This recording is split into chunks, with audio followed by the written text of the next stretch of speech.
নমস্কার বন্ধুরা, প্রিয়াস কিচেনের আরও একটি নতুন পর্বে আপনাদের সকলকে স্বাগত জানাই। আজ আমি আপনাদের সাথে কাঁচা আমের মোরাব্বার রেসিপি শেয়ার করব।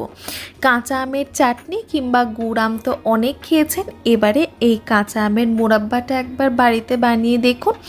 কেমন লেগেছে আপনাদের অবশ্যই কিন্তু পরে কমেন্ট বক্সে জানাবেন। আগে চলুন রেসিপিটা দেখে নেওয়া যাক। কাঁচা আমের মোরব্বা বানানোর জন্য আমি প্রথমেই আমটা সেদ্ধ করে নেব।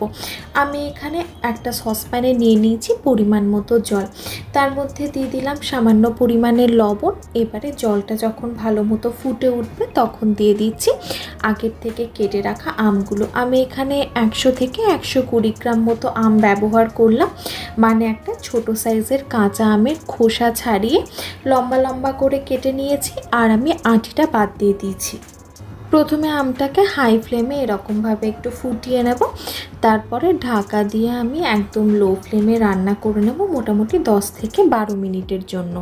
এবারে আমটা একটা ছাঁকনিতে ছেঁকে আমি জলটা ঝরিয়ে নিলাম। পরবর্তী পর্যায়ে আমি একটা কড়াই ভালো মতো গরম করার জন্য বসিয়ে দিয়েছিলাম, গরম হয়ে গেছে। এবারে দিয়ে দিলাম 50 থেকে 60 গ্রাম মতো চিনি। এখানে চিনি আর আমের রেশিওটা হবে 1:2, মানে যতটা আম তার অর্ধেক আমি চিনি ব্যবহার করেছি। এর মধ্যে দিয়ে দিচ্ছি সামান্য একটু গরম জল, যাতে চিনিটা সহজেই গলে যায়। এখন নাড়াচাড়া করতে থাকবো যাতে চিনিটা ভালো মতো গলে যায়, আর প্রয়োজন হলে সামান্য একটু আমি এরপর জলও ব্যবহার করব।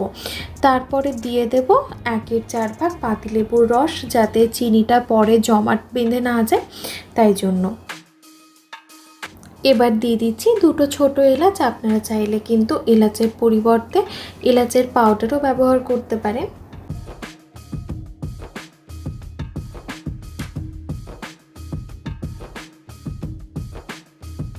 এবার দিয়ে দিচ্ছি সামান্য একটু লবণ আর একটুখানি বিট লবণ। নাড়াচাড়া করে ভালো মতো মিশিয়ে নিচ্ছি। দিয়ে দিচ্ছি সামান্য একটু গরম জল, যাতে চিনিটা কোনোভাবেই বসে না যায়। এরপর নাড়াচাড়া করে ভালো মতো মিশিয়ে নিচ্ছি। এবারে দিয়ে দিচ্ছি কিছুটা পরিমাণে পাতিলেবুর রস, যাতে চিনিটা জমে না যায়।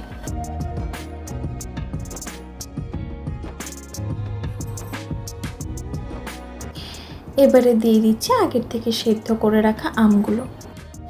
নাড়াচাড়া করে তো ভালো মতো মিশিয়ে নিচ্ছি। এরপরে কিন্তু মিডিয়াম ফ্লেমে বেশ কিছুক্ষণের জন্য রান্না করে নেব, যাতে আমটাও আরও কিছুটা সেদ্ধ হয়ে যায়, যাতে আরও চিনির শিরাটাও কিছুটা ঘন হয়ে আসে, আর একটা যাতে চিটচিটে ভাবটা তৈরি হয়। ততক্ষণ অবধি কিন্তু মিডিয়াম ফ্লেমে আমি রান্না করতে থাকবো, আর এরকমভাবেই দেখবেন আমের টেক্সচারটাও চেঞ্জ হয়ে যাবে।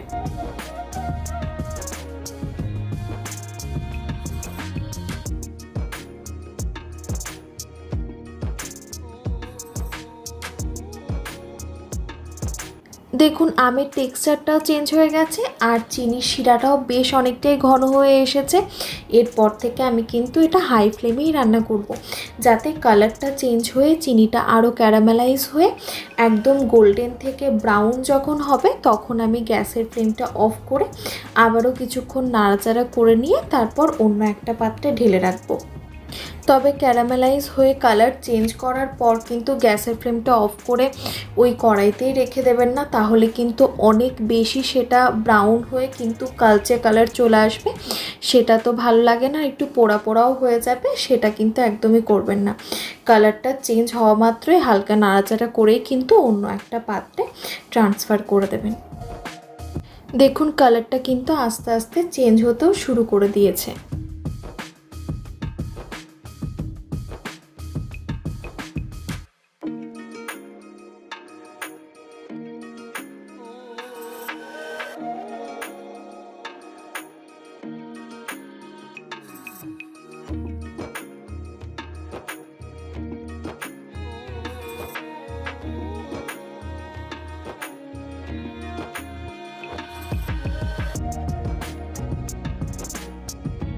কালারটা তো অলমোস্ট চলেই এসেছে। এবারে গ্যাসের ফ্লেমটা অফ করে নামিয়ে দেব।